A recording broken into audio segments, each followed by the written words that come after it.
You will hear a telephone conversation in which Francis Drew asks Mr. Harding about an arts club. First, you have some time to look at questions 1 to 4.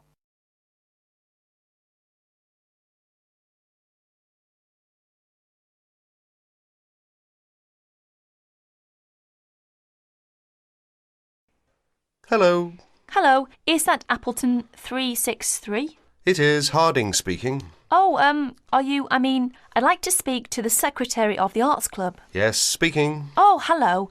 My name is Francis Drew. I just moved to the area. My classmate and we'd be interested in joining the arts club, but we'd like some more information, really. You know, about joining and the sorts of activities you do. Yes, well, what you want's our calendar. Ask at the library. I'll make sure that there are plenty there by Thursday.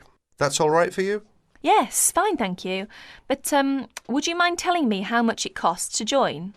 Membership fee for an adult is £2.50 per year, of course. What exactly does club membership entitle one to? Entitle you to? For a start, there's the club events. You get invited to them, of course. They're for members and only they are free. What sorts of events are there? You'll see what they are when you get hold of a calendar. But, well, there's club evening, for instance, once a month, usually Wednesdays from 8 till 10. And whereabouts do you hold them? Club evenings, the beach pavilion. Do you know it? No, I don't think I do. It's not near the seafront, is it? No, up past the tennis courts on Park Avenue. You know where that is. No, I'm afraid I don't. We'd soon find it, though. Quite good. I don't know what your interests are. Music. Got any musical talents? I'm not sure about talents exactly. I like music. We both do. Do either of you sing? Oh, yes. We've both been in choirs. Well, there you are then. The club's got a very fine choir. Very fine. I'm in it myself, as a matter of fact. We have practices every Friday evening. And it's no good just thinking of joining if you can't make the practices. Before you hear the rest of the conversation, you have some time to look at questions 5 to 10.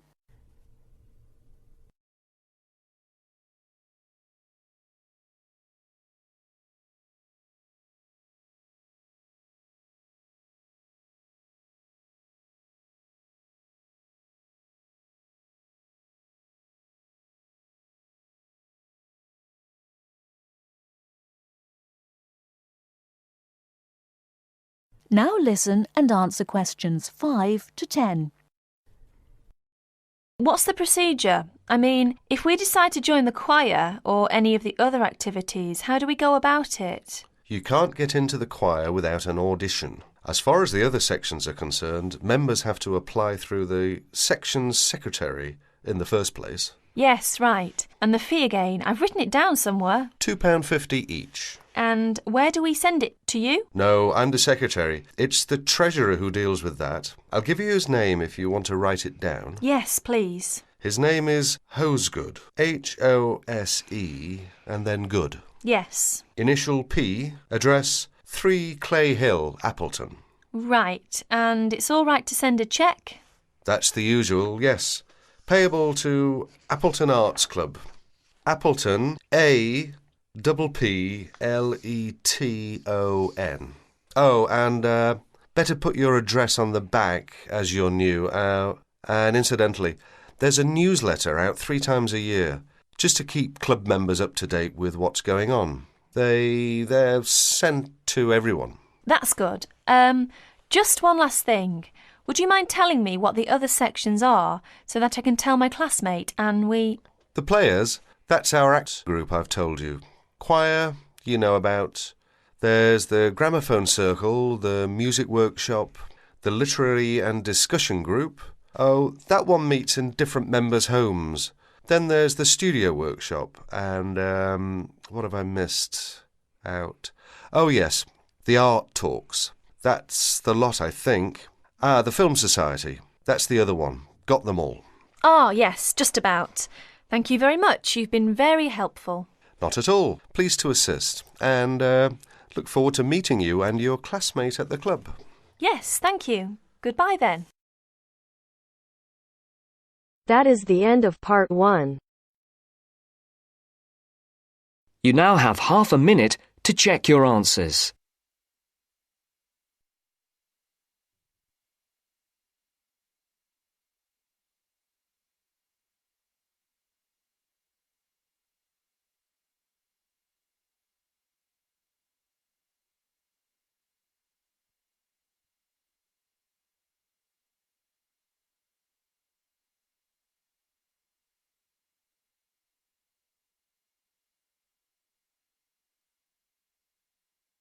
Now turns to Part 2.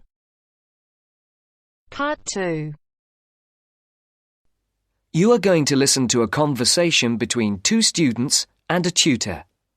They are talking about essays. First, you have some time to look at questions 11 to 15.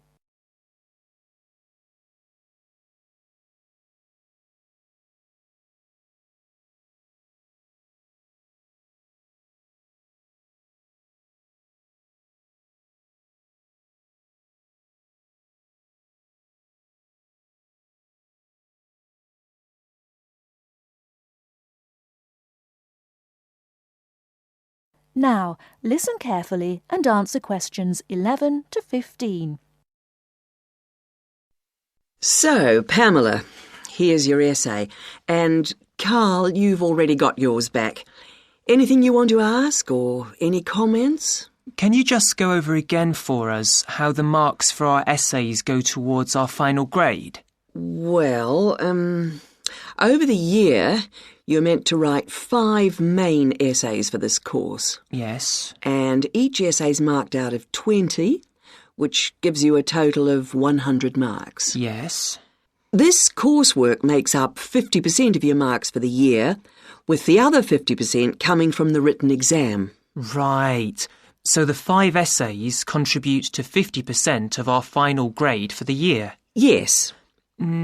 You gave me 18 out of 20 for this essay, which gives me a total of 9% towards my final grade for the year. And I wanted to... And with 14 for this one, I've got 7%.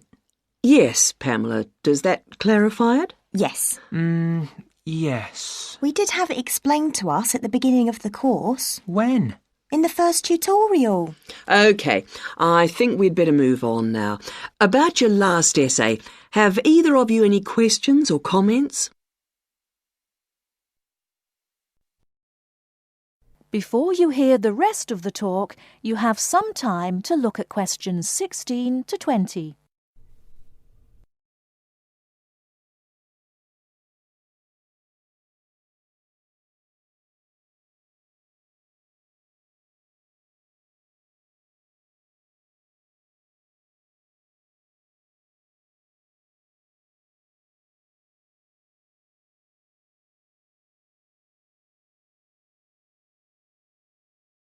Now listen and answer questions 16 to 20.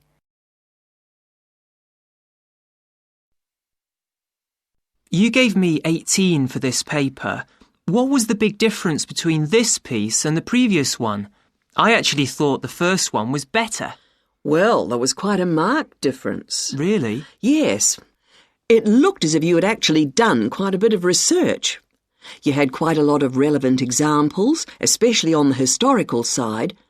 You even found some information that I was not even aware of. Your sources were also very sound. And on top of that, your answer was very well organised indeed, and the writing style was very elegant. Oh, thank you very much. I must say that it was the best piece of writing for a paper that we've seen for quite some time. I have to say, though, it took me a very long time to put it together. How long?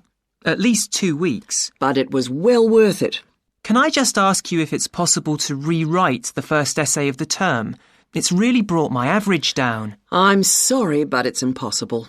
Is there no way to do it? I'm afraid not. OK, right. I'll just have to try to do better than average on the others. And Pamela? Well, to be honest, on the whole, I'm happy with my marks. Again, your research was very good. And you gave quite a long list of source material, which was very good. I spent quite a lot of time on this essay, more than the others. Well, again, it shows. What about the organisation? I was a bit worried about that. Your organisation, I have to say, was excellent. Oh, But as regards your style, yes. it is slightly too informal here and there. I think you need to tighten this up a little. OK. I only wish I'd put a bit more effort into the first one as well now. But I would like to know how I can get my marks up even higher. What do I have to do specifically? Well, your work could do with being more thoroughly checked. You have quite a few spelling mistakes. Yes, I know. If it's anything, I think it's the computer. Well, I'm not very good at typing. 2 fingers, really. And when I finish something like this, I find it difficult, even depressing, to go over it carefully again. But it's affecting your marks. Your previous essay was much better than this one. Look, sometimes it's difficult to follow what's being said because of the frequency of mistakes. A couple of years ago, the university authorities would have been more lenient, but now they're very hot on presentation and have been coming down heavily on things like grammar and spelling. In fact, I am obliged to deduct marks from every piece of work which is not handed in fairly free of mistakes.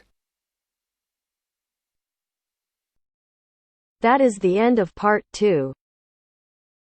You now have half a minute to check your answers.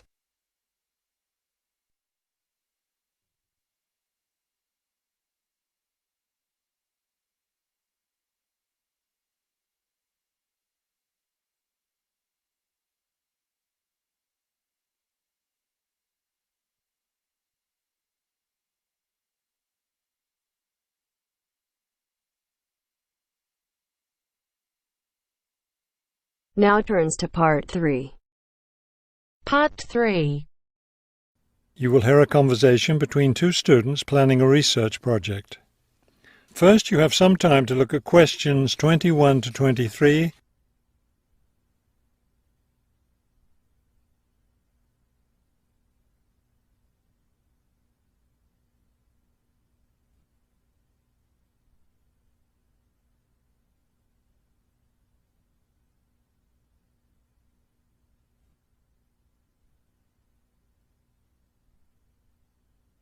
As you listen to the first part of the conversation, answer questions 21 to 23. We'd better start planning our research project because we don't have much time left before it's due. I know, only 3 more weeks. Is that all?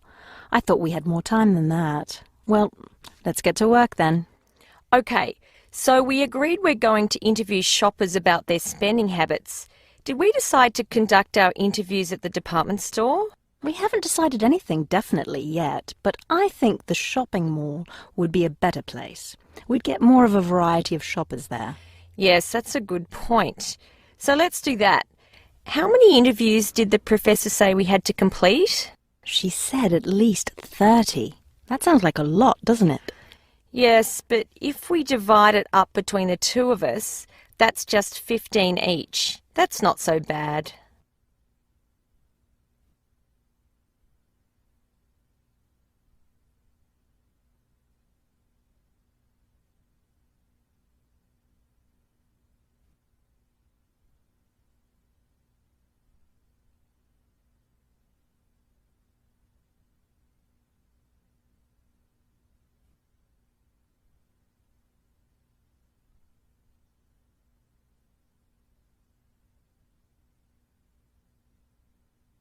Now listen and answer questions 24 to 30.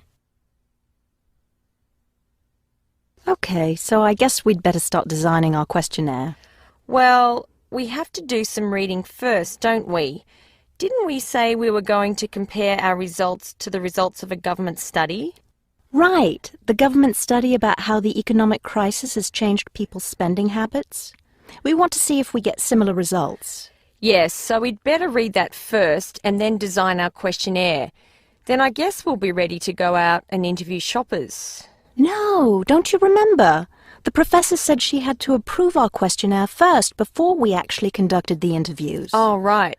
So we'll get her approval and then conduct the interviews. I think Saturday would be the best day for the interviews because everyone's out shopping then. Right. We'll do it on a Saturday then. And let's also plan to get together the next day to analyse the results. It's best to do that while everything's fresh in our minds, don't you think? Sure, that sounds like a good idea.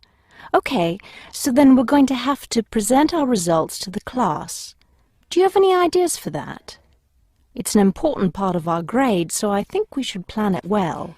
Well, I think the obvious thing is to prepare some charts showing our results and how they compare with the government study.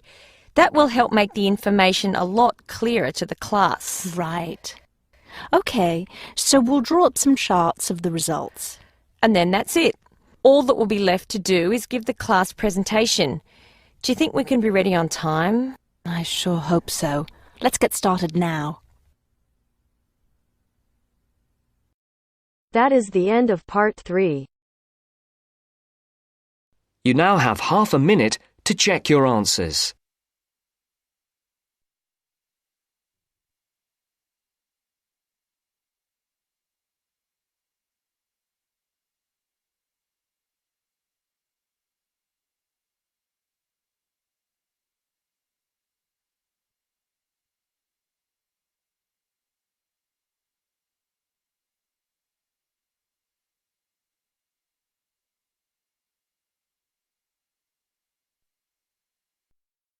Now turns to part 4. Part 4. I'd like to talk about the changes to our leisure time, and I'll start by talking about lifestyle changes over recent years for women. First, you have some time to look at questions 31 to 40.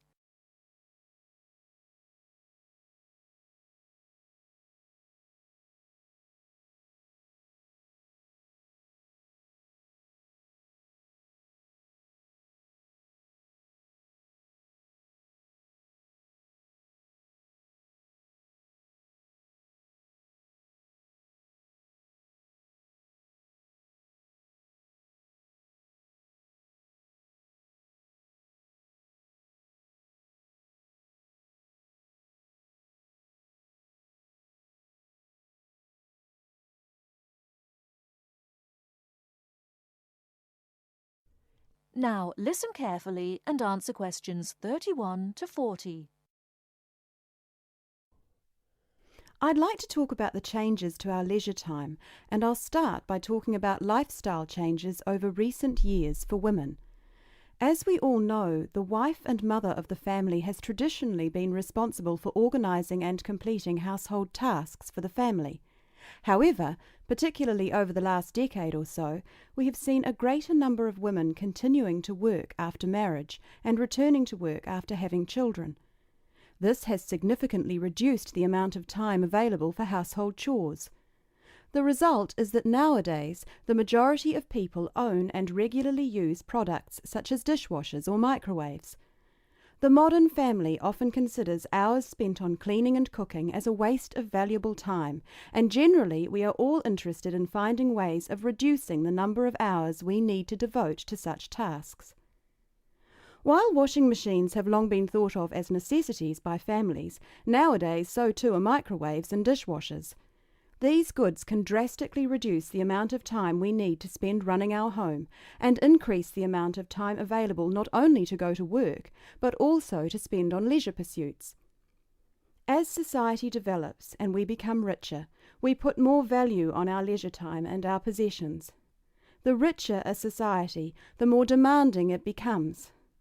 People are no longer happy to work long hours for little return. Expensive holidays, expensive clothes and cars all become more important the more materialistic the society in which we live. Acquiring things and joining the race of acquisition means that modern society spends a lot of time and money purchasing unnecessary goods. Although expensive and persuasive marketing techniques are partly responsible, the demand for such goods often comes from young professionals, those with the money to endlessly upgrade things simply because a better model is made available. Our obsession with the newest and best products available, while good for the economy, can also have a negative impact on the environment.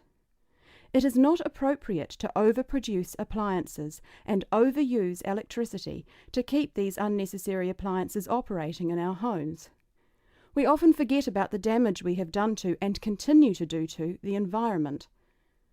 Others opposed to the overuse of appliances and technology also argue that from a social point of view, over-reliance on gadgets means that people are losing the ability to be creative.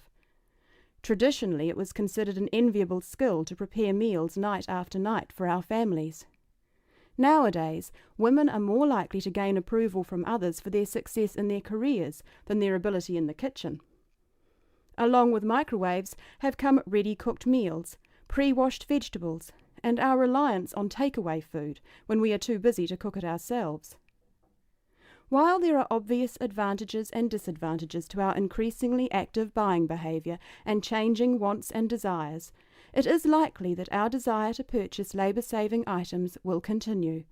So it is therefore inevitable that production of such goods will increase. We can only hope to educate ourselves and our children to buy goods we need, not just goods that are available, and we must also consider their environmental impact. In short, moderation is the most important word for the future. I thank you very much for coming today and listening. That is the end of part 4. You now have half a minute to check your answers.